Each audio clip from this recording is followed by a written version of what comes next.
নিজের দিদির সম্মান বাঁচাতে যখন একটা সাধারণ মেয়ে বাঘিনীর মতো গর্জে ওঠে তখন অপরাধীর বুক কেঁপে ওঠে থরথর করে। কিন্তু খবরের কাগজের পাতায় লাজুর এই বীরত্বের কাহিনী কি তার ভাগ্য বদলে দেবে, নাকি জেল থেকে আসা মৌকের একটা ফোন কল থচনচ করে দেবে লাজু আর অনুভবের সাজানো সংসার? আজ চ্যাটার্জি বাড়িতে কি এমন ঘটল যা দেখে ঠাম্মি নিজের চোখের জল ধরে রাখতে পারল না? টান টান উত্তেজনার এই মহাপর্ব মিস করলে কিন্তু পস্তাবেন। পুরোটা জানতে ভিডিওটি একদম শেষ পর্যন্ত দেখুন। শর্মিলা দেবী আর সিন্ধুর অপরাধবোধ যখন আকাশ ছোঁয়া, তখন চ্যাটার্জি বাড়ির ড্রয়িং রুমে এক অদ্ভুত নিস্তব্ধতা বিরাজ করছে। জানলার বাইরে ঝোড়ো হাওয়া বইছে, ঠিক যেমনটা লাজুর মনের ভেতর বয়ে চলেছে। এতদিন যাকে চোর অপবাদ দিয়ে এই বাড়ির লোকগুলো বিঁধেছে, আজ খবরের কাগজের পাতায় তার বীরত্বের কাহিনী পড়ে সবার মুখ চুন হয়ে গেছে। ঠাম্মি থরথর করে কাঁপতে থাকা হাতে লাজুর চিবুক ছুঁয়ে ডুকরে কেঁদে উঠলেন আর বললেন, আমাকে ক্ষমা করে দে ভাই, আমি বুড়ো মানুষ, চোখ থাকতেও অন্ধ হয়ে গিয়েছিলাম, তোকে চিনতে পারিনি। লাজু তখন ঠাম্মির পায়ে হাত দিয়ে প্রণাম করে শান্ত গলায় বলল, ঠাম্মি, নুন খেয়েছি যার, গুণ গাবো না তার এমন শিক্ষা আমার বাবা দেয়নি। আমি তো শুধু দিদিভাইকে বাঁচাতে চেয়েছিলাম, কিন্তু অন্যায়ের সাথে আপোষ করা যে কত বড় ভুল সেটা আজ বুঝতে পারছি। ঠিক সেই মুহূর্তে অনুভব ঘর থেকে বেরিয়ে এসে বনলতার দিকে তিল তিল করে জমিয়ে রাখা ঘৃণা নিয়ে তাকালো। বনলতা তখন পাথরের মূর্তির মতো দাঁড়িয়ে ঘামছে, তার সাজানো বিলাসিতার তাসের ঘর থচনচ হয়ে গেছে। অনুভব গর্জে উঠে বলল, দিদিভাই, তুমি কি একবারও ভাবলে একটা নিষ্পাপ মেয়ের চরিত্র নিয়ে এই সমাজ কি টানা হ্যাচড়া করতে পারে? শুধু নিজের পাপ ঢাকতে তুমি লাজুকে বলি দিলে।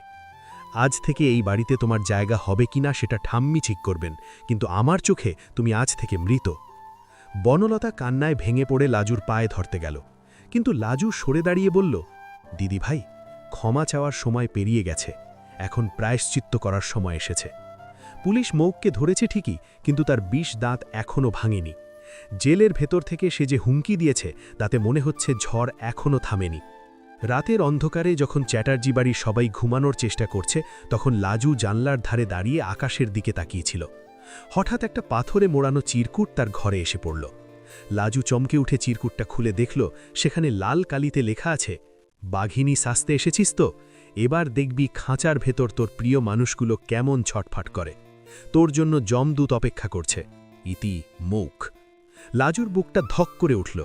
সে বুঝতে পারল মৌক একা নয়, জেলের বাইরে তার বড় কোনো চক্র কাজ করছে। সে তক্ষুনি অনুভবের ঘরে গিয়ে তাকে জাগাল। অনুভব চিরকুটটা দেখেই গম্ভীর হয়ে গেল। সে বুঝল পুলিশি পাহারার চেয়েও বড় কিছু দরকার। অনুভব লাজুর হাত শক্ত করে ধরে বলল, ভয় পেও না লাজু, যে আগুনের শিখা তুমি জ্বালিয়েছ তা মৌকের লঙ্কা দহন করেই শান্ত হবে। পরদিন সকালেই লাজু আর অনুভব সোজা থানায় গেল। সেখানে গিয়ে বড়বাবুর কাছে মৌকের নতুন হুমকির কথা জানালো। বড়বাবু আশ্বাস দিলেন যে মৌকের ওপর কড়া নজর রাখা হচ্ছে। কিন্তু ফেরার পথে মাঝ রাস্তায় একদল বাইক আরোহী তাদের গাড়ি ঘিরে ধরল। সবার হাতে ধারালো অস্ত্র আর মুখ ঢাকা। অনুভব গাড়ি থেকে নেমে রুখে দাঁড়াল। লাজু দেখল অনুভবের একার পক্ষে এতজনকে সামলানো কঠিন। সে গাড়ির ড্যাশবোর্ড থেকে একটা লোহার রড বের করে বীর বিক্রমে নেমে এলো। শুরু হলো এক অসম লড়াই। একদিকে অনুভবের ঘুষি আর অন্যদিকে লাজুর রণচণ্ডী রূপ দেখে গুন্ডারা ভড়কে গেল। লাজু চিৎকার করে বলল, মরণ কামড় দিতে জানিস তোরা, বাঘিনীকে চেনাসনি এখনো? লাজুর আঘাতে দুজন মাটিতে লুটিয়ে পড়ল, আর অনুভব বাকিদের ধোলাই দিয়ে পুলিশের হাতে তুলে দিল। এদিকে বাড়িতে ফিরে এসে লাজু দেখল বনলতা উধাও হয়ে গেছে। ঘরে একটা চিঠি পড়ে আছে যেখানে লেখা যে সে নিজের কৃতকর্মের জন্য লজ্জিত এবং সে নিজেই পুলিশের কাছে আত্মসমর্পণ করতে যাচ্ছে। বাড়ির সবাই যখন দুশ্চিন্তায় ভেঙে পড়ছে, তখন লাজু বলল, দিদিভাই অন্তত একটা ভালো কাজ করেছে, নিজের ভুল স্বীকার করে সে নিজেকে মুক্ত করল। কয়েক মাস কেটে গেল। মৌকের যাবজ্জীবন কারাদণ্ড হল, আর বনলতা তার অপরাধের জন্য লঘু শাস্তি পেল। চ্যাটার্জি বাড়িতে এখন খুশির হাওয়া। শর্মিলা দেবী আর সিন্ধু এখন লাজুকে নিজেদের মেয়ের মতো আগলে রাখেন। অনুভবের সাথে লাজুর বিয়ের সানাই বাজল ধুমধাম করে। বিয়ের মণ্ডপে দাঁড়িয়ে অনুভব লাজুর কানে কানে বলল, আমাদের এই যাত্রা শুধু স্বামী স্ত্রীর নয়, অন্যায়ের বিরুদ্ধে লড়াই করার দুই সঙ্গীর। লাজু হাসল। সেই হাসি ছিল এক বিজয়ী নারীর, যে হার মানতে শেখেনি। খবরের কাগজের সেই সাধারণ মেয়েটি আজ এক অসামান্য গৃহিণী আর সমাজের রক্ষক হয়ে উঠল। তাদের ভালোবাসার গল্প এখন পাড়ায় পাড়ায় ঘোরে, আর লাজু হয়ে ওঠে হাজারো মেয়ের সাহসের প্রতীক, যারা মাথা উঁচু করে বাঁচতে চায়। গল্পের পরবর্তী ধাপে আপনি কি দেখতে চান? লাজু কি নতুন কোনো রহস্যের সমাধান করবে, নাকি মুখ আবার ফিরে আসবে? তা জানতে আমাদের সাথে থাকুন এবং ভিডিওটি ভালো লাগলে শেয়ার করতে ভুলবেন না। আপনারাই আমাদের এগিয়ে চলার শক্তি। পরবর্তী পর্যায়ে দেখতে চোখ রাখুন আমাদের চ্যানেলে। ধন্যবাদ। গল্পের এই নতুন মোড় কেমন লাগলো তা আমাদের জানান। আপনি কি চান লাজু একজন পেশাদার গোয়েন্দা হিসেবে আত্মপ্রকাশ করুক? পরবর্তী পর্বে আমরা দেখাবো লাজুর নতুন জীবনের প্রথম চ্যালেঞ্জ। আমাদের সাথে থাকুন। বিয়ের মণ্ডপ থেকে শুরু হওয়া লাজু আর অনুভবের নতুন জীবন যেন এক শান্ত সমুদ্রের মতো বয়ে চলছিল। কিন্তু সেই শান্ত চাদরের নিচে যে কত বড় আগ্নেয়গিরি লুকিয়েছিল তা কেউ টের পায়নি। চ্যাটার্জি বাড়ির বউ হিসাবে লাজু এখন শুধু হেঁসেল সামলায় না, বরং পাড়ার মোড়ে কোনো মেয়ের উপর অন্যায় হতে দেখলে আগের মতোই গর্জে ওঠে। ঠাম্মি এখন লাজুকে নিজের লাঠি করে নিয়েছেন, আর শর্মিলা দেবী তার ভুল বুঝতে পেরে লাজুর হাতেই বাড়ির চাবির গোছা তুলে দিয়েছেন। কিন্তু একদিন ঠিক দুপুরের দিকে যখন অনুভব অফিসে আর লাজু বাগানে জল দিচ্ছিল, তখন গেটের সামনে একটা কালো গাড়ি এসে থামল। গাড়ি থেকে নামল এক রহস্যময়ী মহিলা, যার পরনে দামি শাড়ি আর চোখে অন্ধকার চশমা। সে সরাসরি লাজুর সামনে গিয়ে দাঁড়ালো আর তীক্ষ্ণ গলায় বলল, তুমিই কি সেই দুর্ধর্ষ লাজু যার খবর কাগজে ছাপা হয়েছিল? লাজু একটু অবাক হয়ে তাকিয়ে উত্তর দিল, আমি সাধারণ এক মেয়ে, অন্যায়ের প্রতিবাদ করা আমার স্বভাব। কেন বলুন তো? মহিলাটি তখন তার চশমা খুলে নিজের চোখের জল মুছে বলল, আমার মেয়েকে বাঁচাও লাজু, আমার মেয়েকে ওরা পাচার করে দিচ্ছে। আমি শুনেছি তুমি বাঘিনীর মতো লড়াই করতে পারো। লাজু বুঝল মুঙ্কের মতো আরও বড় কোনো চক্র শহরে জাল বিছিয়েছে। সে তক্ষুনি অনুভবকে ফোন করল আর দুজনে মিলে সেই মহিলার বাড়িতে গিয়ে জানতে পারল এক ভয়ঙ্কর নারী পাচার চক্রের কথা, যারা অনাথ আশ্রমের নাম করে মেয়েদের তুলে নিয়ে যাচ্ছে। লাজু ঠিক করল সে নিজেই টোপ হিসাবে সেই আশ্রমে যাবে। অনুভব প্রথমে রাজি হয়নি, কারণ সে জানে লাজুর জীবন বিপন্ন হতে পারে। কিন্তু লাজু অনুভবের হাত ধরে বলল, যে মেয়ে নিজের দিদির সম্মান বাঁচাতে বাঘিনী হতে পারে, সে কি অন্য বোনদের বিপদে হাত গুটিয়ে বসে থাকবে? অনুভব লাজুর চোখে সেই পুরনো তেজ দেখে হার মানল। লাজু এক ছদ্মবেশ ধরল। গায়ের রং একটু তামাটে করে সাধারণ এক গ্রাম্য মেয়ের সাজে সে সেই আশ্রমের সামনে গিয়ে কান্নাকাটি শুরু করল, যেন তার কেউ নেই। আশ্রমের পাহারাদাররা তাকে অসহায় ভেবে ভেতরে নিয়ে গেল।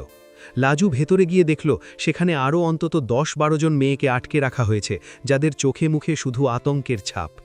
লাজু তাদের কানে কানে অভয় দিল আর বলল, ভয় পেও না, আজ রাতেই মুক্তি আসবে। ওদিকে অনুভব বাইরে থেকে পুলিশের সাথে যোগাযোগ রাখছিল আর ড্রোনের মাধ্যমে আশ্রমের ভেতরকার খবরাখবর নিচ্ছিল। মাঝরাতে যখন একটা বড় ট্রাক এলো মেয়েদের তুলে নিয়ে যাওয়ার জন্য, তখন লাজু তার শাড়ির আঁচল থেকে লুকিয়ে রাখা একটা ছোট ছুরি বের করে পাহারাদারের টুটি টিপে ধরল আর বাকি মেয়েদের বলল, সবাই মিলে ঝাঁপিয়ে পড়ো, বাঘের বাচ্চার মতো লড়াই করো। আশ্রমের ভেতর শুরু হলো রণক্ষেত্র। লাজু একা হাতে 4-5 জন গুন্ডাকে কোপকাত করল, আর ঠিক সেই সময় অনুভব আর পুলিশ বাহিনী গেট ভেঙে ভেতরে ঢুকল। চারদিকে গুলির শব্দ আর চিৎকারে আকাশ বাতাস কেঁপে উঠল। চক্রের মূল পাণ্ডা যখন লাজুর মাথায় বন্দুক ঠেকালো, তখন অনুভব এক নিখুঁত নিশানায় তার হাতে গুলি চালালো। লাজু সেই সুযোগে লোকটাকে আছাড় মেরে মাটিতে ফেলে দিল। পুলিশ সবাইকে গ্রেফতার করল, আর লাজুর এই দ্বিতীয় বীরত্ব আবার শহর জুড়ে শোরগোল ফেলে দিল। ঠাম্মি যখন খবরটা পেলেন, তখন গর্বে তার বুক 10 হাত হয়ে গেল। তিনি বললেন, আমার লাজু শুধু চ্যাটার্জি বাবির বউ নয়, সেই সমাজের রক্ষক। বনলতা জেল থেকে একটা চিঠি পাঠালো, যেখানে সে লিখেছে, লাজু, তুমি আমাকে নতুন করে বাঁচতে শিখিয়েছ, আমি বেরিয়ে এসে তোমার মতো হতে চাই। গল্পের এই নতুন মোড়ে লাজু আর অনুভব এখন শহরের হিরো দম্পতি। মৌক জেলের ভেতর থেকেই খবর শুনে রাগে নিজের মাথা দেয়ালে ঠুকল, কারণ সে বুঝতে পারল লাজুকে হারানো অসম্ভব। অনুভব লাজুকে জড়িয়ে ধরে বলল, তুমি কি সত্যিই কোনোদিন শান্ত হবে না লাজু? লাজু মুচকি হেসে বলল, যতদিন পৃথিবীতে অন্যায় থাকবে ততদিন লাজু গর্জে উঠবেই। চ্যাটার্জি বাড়িতে এখন উৎসবের আমেজ, কারণ লাজু আর অনুভবের জীবনের নতুন এক সদস্যের আসার খবর পাওয়া গেছে। লাজু ভাবল তার সন্তান যেন তার মতোই সাহসী হয় আর অন্যায়ের সামনে কোনোদিন মাথা নত না করে। এভাবেই এক সাধারণ মেয়ের অসাধারণ হয়ে ওঠার কাহিনী পূর্ণতা পেল, যেখানে ভালোবাসা আর সাহস মিলেমিশে একাকার হয়ে গেছে, সমাজকে এক নতুন দিশা দেখাতে। আমাদের এই সাহসী লাজুর গল্পটি আপনার বন্ধুদের সাথে শেয়ার করুন, আর লাজুর লড়াই কি আপনার মনে দাগ কেটেছে তা আমাদের কমেন্ট করে জানান। পরবর্তী পর্বে আমরা দেখাবো লাজুর জীবনের আরও এক নতুন সংগ্রাম। তাই সাবস্ক্রাইব করে বেল আইকনটি চেপে দিন, যাতে কোনো আপডেট মিস না হয়। ধন্যবাদ আমাদের পাশে থাকার জন্য। আপনার কি মনে হয়, বনলতা কি আসলেই অনুতপ্ত, নাকি এটা তার নতুন কোনো চাল? কমেন্টে আপনার মতামত জানান। লাজুর এই সাহস যদি আপনার ভালো লেগে থাকে, তাহলে ভিডিওটিতে একটি লাইক দিয়ে 1000 লাইক পূর্ণ করে দিন। পরের পর্বে লাজু কি পারবে মৌকের পাঠানো নতুন বিপদ থেকে চ্যাটার্জি বাড়িকে বাঁচাতে? উত্তর জানতে এখনই চ্যানেলটি সাবস্ক্রাইব করে বেল আইকনটি বাজিয়ে রাখুন।